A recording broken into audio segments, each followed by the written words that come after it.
பழைய குருடி கதவு தொடடின்னு முதலேருந்து ஆரம்பிச்சாச்சு.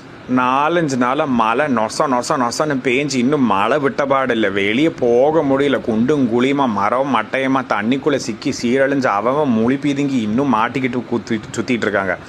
அதை போய் சரி பண்ணுறது விட்டு போட்டு உடனே வந்துட்டாங்க, சிப்பு போடுங்க.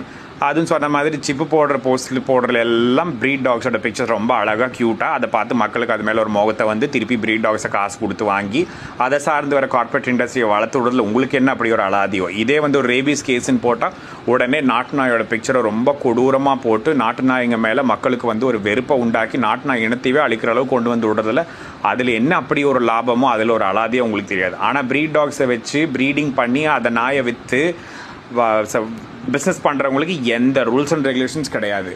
லட்சக்கணக்கில் அவன் நாய் வாங்கி வளர்த்திட்டு விற்றுட்ருக்கானுங்க. ஆனால் அது முக்கால்வாசி அந்த டிரான்சாக்ஷன் எல்லாம் கேஷில் தான் நடக்குது. ஆனால் இந்த ப்ரீட் டாக்ஸ் வளர்க்குறவங்க தான் கடைசியில் அதை வந்து வயசான காலத்தில் பார்க்க முடியாமல் கொண்டு தெருவில் விடுறது. கடைசியில் ஃபீடர்ஸ் ரெஸ்கியூவர்ஸ் நாங்கள்